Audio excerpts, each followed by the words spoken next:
Quando eu era criança, eu gostava de desmontar e montar coisas, seguir instruções e ver o resultado funcionando. Quando descobri que a Bíblia podia ser lida desse jeito, como um manual prático para montar a vida, eu comecei a testar princípios. Se Deus diz faça isso e acontece aquilo, então eu aplico e observo.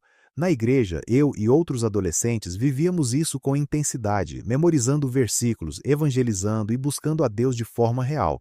Só que, com o tempo, eu percebi uma contradição. Muita gente ouvia sermões, mas não praticava.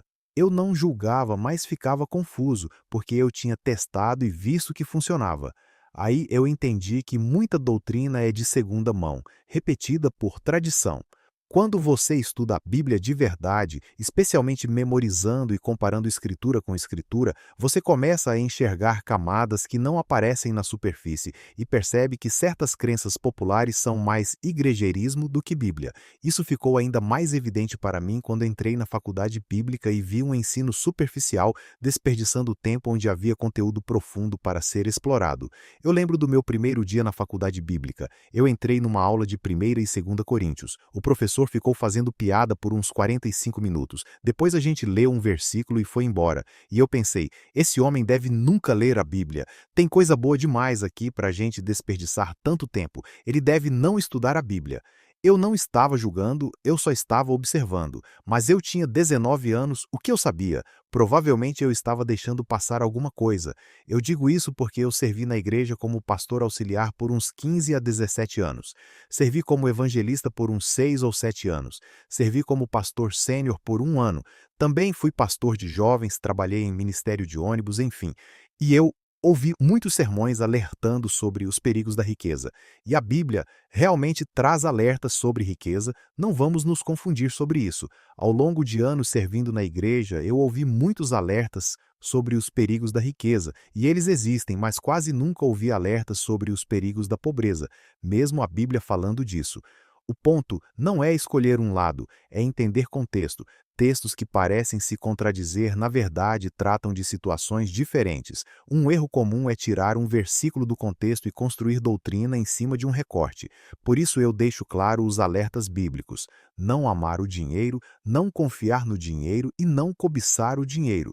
Dinheiro é bônus, não é propósito. A Bíblia também alerta: não confie no dinheiro, não confie na incerteza das riquezas. Riquezas criam asas e voam. Dinheiro não é sua fonte. Dinheiro nem é um recurso. Deus é a fonte. Nós somos o recurso. O dinheiro é um ativo, e um ativo que desvaloriza. O problema não é ter recursos, é colocar recursos no lugar errado. A lógica do reino é servir pessoas. A forma correta de gerar prosperidade é servir bem. E o propósito do dinheiro é ampliar serviço e impacto. A gente ama o dinheiro porque acha que o dinheiro está lá em cima. E acha isso porque, para a maioria, ganhar dinheiro é o que consome mais tempo. Pense, ninguém passa 8 horas por dia fazendo outra coisa, e se faz hora extra, passa 10 ou 12 horas por dia.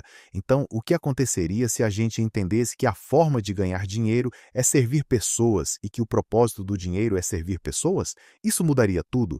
Também é essencial lembrar que riquezas são incertas, então elas não podem ser fonte. Deus é a fonte e o dinheiro é um ativo, não um Deus. Eu falei disso porque algumas verdades geram resistência, já que muita gente carrega ideias herdadas de família, cultura e sermões antigos.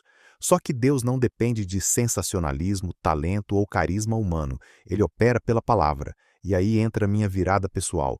Depois de aprender a executar no empreendedorismo e alcançar resultados, eu passei por anos difíceis, perdas e crises financeiras, o que me levou a buscar mais profundamente. Foi nesse caminho que eu encontrei na Bíblia um modelo e uma visão que transformaram minha vida e meus resultados de forma radical. E por fim, eu entendi que construir recursos não é idolatrar dinheiro. Existe diferença entre ajuntar para si e construir legado.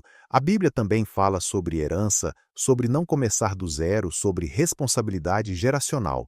A proposta, então, é voltar à palavra com seriedade, estudar por conta própria, testar com honestidade e viver de modo coerente, rendido a Deus, servindo pessoas, sem amar nem depender do dinheiro, mas usando recursos como ferramenta para cumprir propósito e abençoar a família e outros.